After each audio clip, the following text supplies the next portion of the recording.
NHPC JE recruitment 2025 civil, mechanical, electrical या उमेदवारांसाठी संधी असणार आहे, जाहिरात आलेली आहे। आजच्या या व्हिडिओच्या माध्यमातून आपण जाणून घेणार आहोत वॅकन्सी किती आहेत, एलिजिबिलिटी क्रायटेरिया काय, सिलेबस काय आहे, महत्त्वाच्या तारखा, सॅलरी किती असणार आहे, एक्झाम सिटी काय आहे, या सर्व गोष्टी आपण आजच्या या व्हिडिओमध्ये पाहणार आहोत, म्हणून तुम्ही हा व्हिडिओ शेवटपर्यंत पूर्ण बघा। नमस्कार, मी गणेश मानकर, इग्नाइट अकॅडमीच्या प्लॅटफॉर्मवर मी तुम्हा सर्वांचे जे आहे तर ते स्वागत करतो।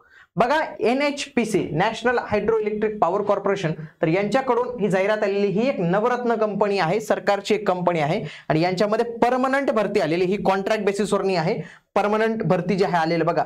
Recruitment to non executive post in NHPC तर या पदासाठी तयारी करत असाल तर सिव्हिल साठी आपली एक ऑल डायरेक्ट रिक्रुटमेंट एक्झाम साठी एक बॅच आहे, ज्याच्यामध्ये टेक्निकल, नॉन टेक्निकल अशा दोन्ही गोष्टी तुमच्या कव्हर होतील। आणि सध्या गणेश उत्सवाच्या निमित्ताने आपण आपल्या बॅचेसवर 20% सूट दिलेली आहे, त्यासाठी फक्त तुम्हाला हा बाप्पा कोड जो आहे तर तो यूज करायचा आहे आणि तुम्ही देखील ही बॅच जी आहे तर ती जॉईन करू शकता। बघा, पद बाकीची पद आहेत, आपण फक्त टेक्निकलची पदं घेतलीत।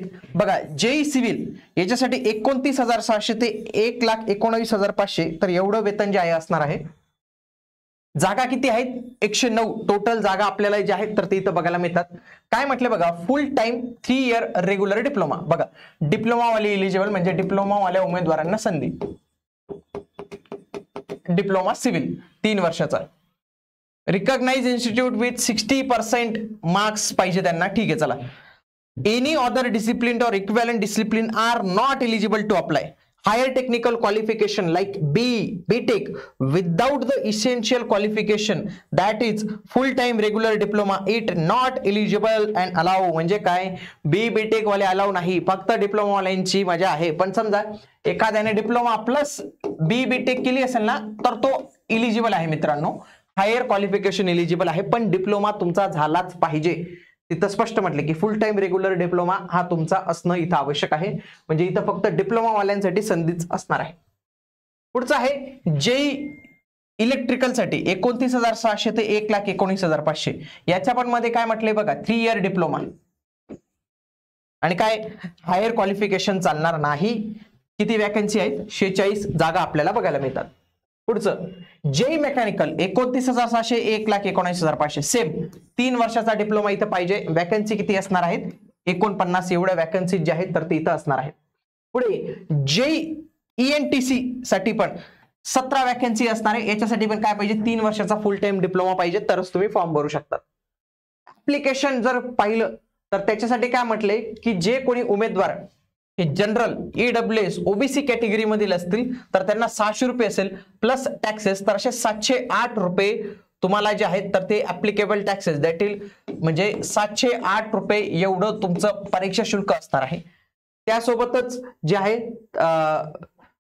SC ST दिव्यांग उमेदवार, एक्स सर्व्हिसमॅन, फिमेल कॅन्डिडेट यांना कुठल्याही पद्धतीचं रजिस्ट्रेशन फी जी आहे तर ती भरायची नाही आहे। ओके, पुढचं प्लेसमेंट तुमचं कुठं होणार आहे? त्यांचं काय म्हणणं आहे, कॅन्डिडेट्स हा जे काही आमचे प्रोजेक्ट असतील, पॉवर स्टेशन आहेत, ऑफिसेस आहेत आणि जॉईंट व्हेंचर्स आहेत, सबसिडरी कंपनीज आहेत of NHPC in various parts of country and abroad, म्हणजे विदेशात पण तुम्हाला ते पाठवू शकतात, त्याच्या बाबतीत त्यांनी तिथं स्पष्ट सांगितलेलं आहे। बघा, सिलेक्शन प्रोसेस मध्ये सगळ्यात आधी तुमची एक रिटर्न एक्झाम होणार आहे, रिटर्न एक्झाम होणार आहे। त्याच्यानंतर दुसऱ्या स्टेप्सला तुम्हाला काय करणार आहे, ते दुसऱ्या स्टेप्सला तुम्हाला डॉक्युमेंट व्हेरिफिकेशन आणि त्याच्यानंतर तुमची फायनल प्रोव्हिजन लिस्ट लागेल। बघा, टेस्ट सेंटर कुठे कुठे असणार आहे आपण महाराष्ट्राच्या बघूया। बघा, आपलं मुंबईला आहे, पुण्याला आहे, तर इथं या 2 ठिकाणी आपल्याला सेंटर जे आहेत तर ते बघायला मिळतात। नागपूर आहे का नाही, तर नागपूर इथं दिसत नाही, म्हणजे नागपूर यांनी दिलेलं नाही, महाराष्ट्रात फक्त मुंबई आणि पुणे हे 2च सेंटर त्यांनी दिलेले आहे। परीक्षा कशी असणार आहे बघा, परीक्षा ही इंग्लिश आणि हिंदी या 2 भाषेत असणार आहे। टेक्निकल हे इंग्लिश मध्ये असणार आहे, मे बी 3 तासाचा पेपर असणार आहे 200 मार्कांसाठी। सिव्हिल, इलेक्ट्रिकल, मेकॅनिकल सगळ्यांसाठी सारखाच परीक्षा पॅटर्न आहे। 3 पार्ट असतील, पार्ट ए मध्ये 140 प्रश्न येतील तुमच्या टेक्निकल नॉलेजवर, म्हणजे मेकॅनिकल असेल मेकॅनिकल, इलेक्ट्रिकल असेल इलेक्ट्रिकल, सिव्हिल असेल सिव्हिल। पार्ट 2 मध्ये 30 प्रश्न असतील जनरल अवेअरनेसवर आणि हेच इंग्लिश आणि हिंदी या दोघांमध्ये असतील। आणि पार्ट 3 मध्ये रिझनिंगचे 30 प्रश्न असतील, हे पण तुम्हाला हिंदी आणि इंग्लिश या 2 भाषेत बघायला मिळतील, हे मात्र फक्त तुमचं इंग्लिश मध्येच असण्याची शक्यता आहे।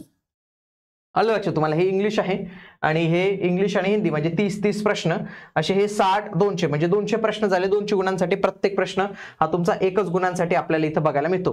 बघा डिटेल नोटिफिकेशन कधी आलेली 27 ऑगस्टला. याचं ऑनलाईन ऍप्लिकेशन हे 2 सप्टेंबरला सुरू होणार आहे आणि लास्ट डेट असणार आहे 1 ऑक्टोबर. अजून परीक्षा डेट आलेली नाही. परीक्षा डेट विषयी काही अपडेट असेल तर तुम्हाला आपल्या या चॅनलच्या माध्यमातून मिळून जाणार आहे. आपण सॅलरी जे आहे तर ते पाहिले सगळ्यांना सारखे सॅलरी 29,700 ते 1,19,500 एवढी सॅलरी आपल्याला इथं बघायला मिळते. सिव्हिल आणि मेकॅनिकल या दोन्ही पदांसाठी आपल्याकडे बॅचेस जे आहेत तर ते अवेलेबल आहेत. सध्या गणपती उत्सवाच्या निमित्ताने तुम्हाला 20% देखील ऑफ जे आहेत तर ते याच्यावर मिळू शकते.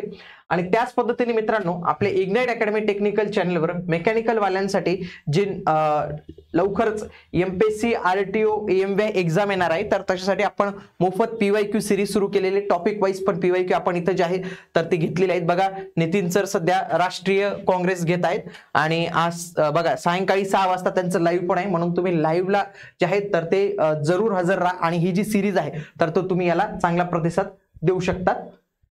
भेटूया आता आपण पुढील व्हिडिओमध्ये. तोपर्यंत जय हिंद, जय महाराष्ट्र, धन्यवाद.